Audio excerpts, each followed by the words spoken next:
बिस्मिल्लाहिर्रहमानिर्रहीम।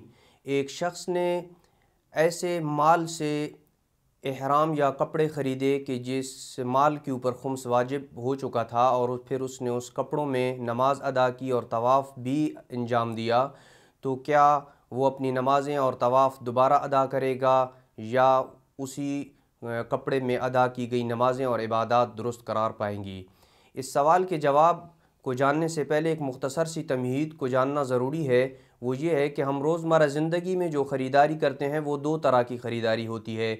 बाज़ औक़ात हम दुकानदार से इस अंदाज़ में ख़रीदारी करते हैं कि मैं तुमसे ये कपड़ा या ये एहराम 1000 रुपये से ख़रीदता हूँ और 1000 रुपये का नोट मुअय्यन करता हूँ कि इस 1000 रुपया जो मुअय्यन है इसके बदले में मैं ये कपड़ा या एहराम ख़रीदता हूँ। और अक्सर औक़ात हम ख़रीदारी यूँ करते हैं कि दुकानदार को कहते हैं कि मैं ये कपड़ा या एहराम तुमसे 1000 रुपये के बदले में ख़रीदता हूँ, लेकिन 1000 रुपये को मुअय्यन नहीं करता हूँ। और बाद में जब कीमत अदा करने की बारी आती है तो उस वक़्त अपनी जेब में से कोई सा 1000 रुपये का नोट निकाल के उसे दे देता हूँ या दो 500 के नोट निकाल के उसे दे देता हूँ। पहली सूरत में कीमत शख्सी कहलाती है और दूसरी सूरत में कीमत कुल्ली कहलाती है। अब उस सवाल के जवाब की तरफ आते हैं कि अगर किसी शख्स ने ऐसे माल से ख़रीदे कपड़े और एहराम ख़रीदे थे कि जिसके ऊपर खुम्स वाजिब हो चुका था और उसने उसकी अदायगी खुम्स की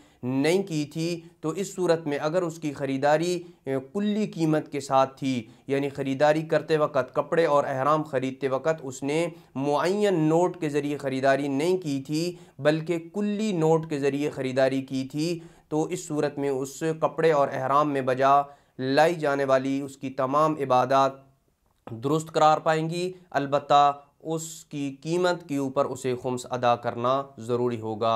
वसल्लल्लाहु अला मुहम्मदिन व आले बैतिहि अत्तय्यबीन अत्ताहिरीन अल मासूमीन।